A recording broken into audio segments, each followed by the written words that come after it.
Kingdom story in Telugu. ఈ కథలో సుమారు చాలా కాలం పాటు మనుషులను చంపుకుంటూ అలాగే రక్తంతో మట్టిని తడిపేస్తుంటారు. నేలపై దండయాత్రలు, మట్టి కింద మృతదేహాలను చంపి ఉంచుతారు.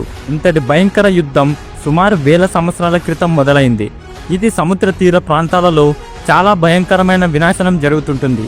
అలాంటి యుద్ధాలు మొదలుపెట్టింది ఒక్కరే. అలా 1000 సంవత్సరాల క్రితం మొదలైన వినాశనం ఇప్పటికీ కొనసాగుతుంది. ఇదంతా జరిగేది ఎందుకు? ఇలా ఇంతటి భయంకర యుద్ధాలు క్రూరంగా మనుషులను చంపుతూ ఇదంతా ఎవరి కోసం చేస్తుంటారు? ఇందులో సముద్ర తీర ప్రాంతాలలో జరిగే భయంకర యుద్ధాలు ఏమిటి? అలా మొదలైన కథ ఇప్పటికీ కొనసాగుతూ అర్జున్ దీనిని ఎలా ఆపగలడు? ఇదంతా తెలుసుకోవాలంటే ఈ వీడియోని పూర్తిగా చూడండి. అలాగే ఈ వీడియో మీకు నచ్చితే తప్పకుండా లైక్ చేసి ఈ ఛానల్ని సబ్స్క్రైబ్ చేసుకోండి. ఈ వీడియో మీకు నచ్చితే తప్పకుండా కింగ్డమ్ అని కమెంట్ చేయండి. ఇక లేట్ చేయకుండా వీడియోలోకి వెళ్ళిపోదాం. కొన్ని 1000 సంవత్సరాల క్రితం కొంతమంది ప్రజలు అడవిలో, మరికొంతమంది ప్రజలు సముద్ర తీర ప్రాంతాలలో ఉంటారు. అలా అప్పట్లో వాళ్ళ తెగకు సంబంధించిన వ్యక్తులు ఎన్నో యుద్ధాలు చేసుకునేవారు. వాళ్ళు అప్పట్లో అలా ప్రజల మీద భయంకర యుద్ధాలు మొదలయ్యాయి. కొన్ని వందల సంవత్సరాలు గడిచిపోతాయి. అది 1990వ సంవత్సరంలో సముద్ర తీర ప్రాంతాల్లో నివసించే ప్రజల మీద కొంతమంది వ్యక్తులు దాడి చేసేవారు, వారిని హింసించేవారు. అలా వాళ్ళను చంపుతూ భయాన్ని తెప్పించారు. అప్పుడు వస్తాడు అర్జున్ అక్కడికి. ఆ ప్రజల మీద దాడి చేసే ఆ వ్యక్తులను చంపుకుంటూ వస్తాడు. అలా వాళ్ళను చంపి ఆ తీర ప్రాంతాల్లో ఉన్న మట్టి కింద పూడ్చేవాడు. అలా కొంతకాలం గడిచిపోతుంది. అలా ఆ ప్రజల మీద ఎవరైనా దాడికి వస్తే ఆ ప్రజలు వారిని బాణాలతో చంపేవారు. అలా ఎన్నో ప్రమాదకరమైన సమయాల్లో భయంకర యుద్ధాలు చేస్తూ ఆ ప్రజలు వాళ్ళ ప్రాంతాన్ని, వాళ్ళు పూజిస్తున్న దైవాన్ని కాపాడుకునేవారు. అప్పుడు కొన్ని సంవత్సరాలకు కొంతమంది వ్యక్తులు ఆ ప్రాంతాల గురించి తెలుసుకోవడం మొదలుపెట్టారు. ఆ ప్రాంతంలో చాలామంది నివసించే భూమిలో కొంత బంగారం, ఆ ప్రాంతం మొత్తం చాలా విలువైనదిగా వాళ్ళు గుర్తిస్తారు. ఇదంతా తీర ప్రాంతాన్ని దోచుకుందాం అని. అలా చాలామంది ఆ స్థలాన్ని దక్కించుకుందాం అని ప్రయత్నించారు. వాళ్ళు ఆ స్థలానికి చేరుకోలేకపోయారు. అప్పుడు విలన్ వాళ్ళను ఎలాగైనా భయపెట్టి ఆ ప్రాంతాన్ని, ఆ ప్రజలను విడిపించేలా చెయ్యాలని అనుకుంటాడు. అప్పటి నుంచి మొదలవుతుంది ఈ వినాశనం. కొన్ని రోజుల క్రితం కొంతమంది ప్రజలను శ్రీలంక సముద్ర తీర ప్రాంతానికి చేర్చారు. అందులో చాలామంది ప్రజలు ఉండేవారు. అప్పుడు అర్జున్ వయస్సు 15 సంవత్సరాలు. అప్పటి నుంచే ప్రజలను కాపాడాలని, ఈ వినాశనం ఎవరు చేస్తున్నారని, దీనిని ఎలాగైనా ఆపాలని అర్జున్ అనుకునేవాడు. అలా చాలా సంవత్సరాలు కష్టపడి శ్రీలంకలో ఉన్న ఒక రా ఆర్మీలో చేరుతాడు. అర్జున్ చాలా తెలివైనవాడు, ధైర్యవంతుడు. కానీ తనకి నచ్చని పనిని ఎవరు చెప్పినా చేసేవాడు కాదు. అర్జున్ ఒక్కడే సముద్ర తీర ప్రాంతాలలో నివసించేవాడు. అలా అర్జున్ చాలా సిన్సియర్గా ఉండేవాడు.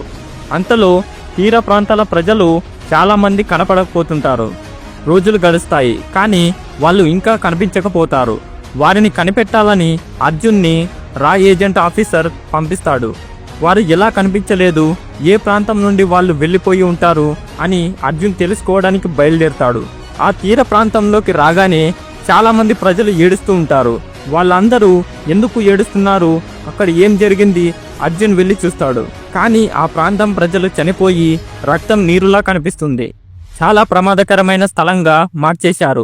ఇదంతా ఎవరు చేసి ఉంటారు అని అర్జున్ అనుకుంటాడు. కానీ ఇది చేసింది ఒక ఆఫీసర్.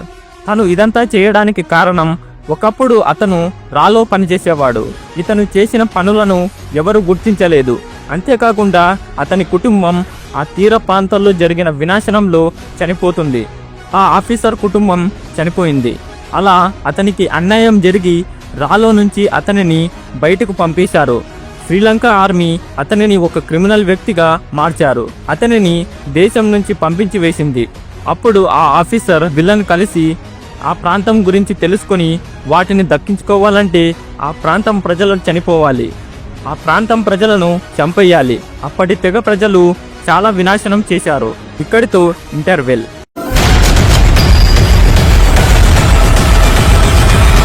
అలా ఆఫీసర్ విలన్ కలిసి ప్రాంతం ప్రజలను రాత్రి సమయంలో చంపుతారు. చాలా భయంకరంగా చంపి మట్టిని రక్తంతో తడుపుతారు. ఆ ప్రాంతం ప్రజలకి అర్థం కాలేదు ఇదంతా ఎందుకు జరుగుతుందో అని. ఇదంతా అక్కడే ఉన్న అర్జున్ చూస్తూ ఉండిపోతాడు. అలా ఒక్కసారి తీర ప్రాంతంలో కొంతమంది మనుషులు ఒక షిప్ ద్వారా వస్తుంటారు. అది అర్జున్ గమనిస్తాడు. అందులో ఆ అడవి తీర ప్రాంతాల్లో ఉన్న కొన్ని వెపన్స్ని వాళ్ళు దొంగలిస్తారు. దానిని అర్జున్ గమనిస్తాడు. ఆ రోజు చాలా చీకటి సమయంలో ఆ వ్యక్తులు అడవి ప్రాంతాల్లో భూమి కింద ఉన్న వెపన్స్ని దోచుకొని బయలుదేరతారు. అక్కడ అర్జున్ వాళ్ళను చంపి ఆ వెపన్స్ని ఎక్కడికి తీసుకెళ్తున్నారో తెలుసుకోవడానికి బయలుదేరతాడు. ఒక ట్రక్లో వెళ్తాడు. ఆ తీర ప్రాంతం దాటి వెళ్తూ ఉంటారు. ఒక్కసారిగా ఆర్మీ ట్రక్పై దాడి చేస్తుంది. ఆర్మీ గన్స్తో ఫైర్ చేస్తుంటారు. అప్పుడు అక్కడ అర్జున్ దిగి వారిని ఎదుర్కొంటాడు. అలా అర్జున్ ముందుకు వెళ్తాడు. ఆ ఆర్మీ అర్జున్ కళ్ళను చూసి గన్స్ ఫైర్ చేయడం ఆపేస్తారు. అలాగే నిలబడిపోతారు. అప్పుడు అర్జున్ని ఆపింది శ్రీలంక బార్డర్లో ఉన్న ఆర్మీ. అర్జున్ ఒక రా ఏజెంట్. విలన్ని పట్టుకోవాలని వెళ్ళి ఉంటాడు. కానీ ఆర్మీ ఫైర్ చేయడం వల్ల ఈ ఆపరేషన్ ఫెయిల్ అవుతుంది. అర్జున్ ఈసారి విలన్ని ఎలా పట్టుకోవాలని ఆలోచిస్తాడు. అంతలోపే మరొక ప్రమాదం జరుగుతుంది. ప్రజలను మంటల్లో కాల్చేస్తారు. చాలా వినాశనం చేస్తారు. అలా ప్రజలు దైవానికి పూజ చేస్తారు. ఇంకోసారి ఇలా జరగకుండా ఉండాలని కోరుకుంటారు.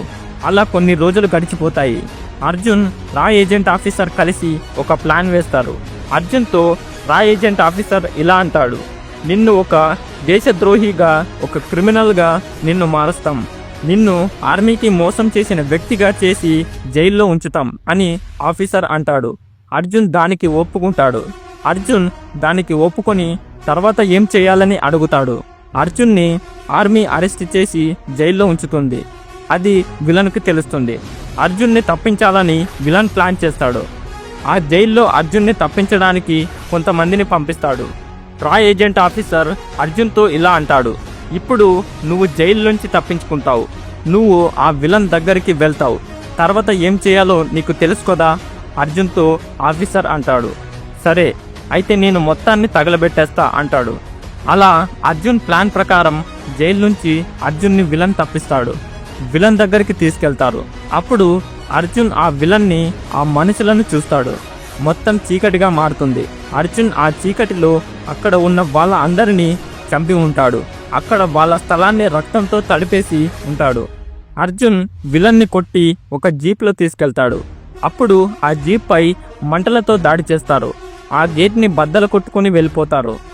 దారిలో విలన్ని అర్జున్ అడుగుతూ ఆ తీర ప్రాంతం ప్రజల జోలికి రావద్దు అని అంటాడు. అప్పుడు ఆ విలన్ ఇలా అంటాడు, ఇదంతా చేసింది నేను కాదు. ఆ ప్రాంతాన్ని దక్కించుకొని ఆ ప్రజలను భయంకరంగా చంపి భయాన్ని తెప్పించేలా చేసింది ఎవరో కాదు, నిన్ను పంపించిన రా ఏజెంట్ ఆఫీసర్ అని విలన్ అర్జున్తో అంటాడు. ఆ రా ఏజెంట్ ఆఫీసర్ అసలైన విలన్ అని అంటాడు. ఆ తర్వాత అర్జున్ ఏం చేస్తాడు, తీర ప్రాంతం ప్రజలను ఎలా కాపాడుతాడు, రా ఏజెంట్ ఆఫీసర్ విలన్గా ఎందుకు మారాడు, ప్రజలను ఎందుకు చంపుతున్నారు, ఇదంతా తెలుసుకోవాలంటే ఈ వీడియోని పూర్తిగా చూడండి. అలాగే ఈ వీడియో మీకు నచ్చితే తప్పకుండా లైక్ చేసి ఈ ఛానల్ని సబ్స్క్రైబ్ చేసుకోండి. అలాగే ఈ వీడియో ఎలా ఉందో కింద కామెంట్ చేయండి. Thank you for watching.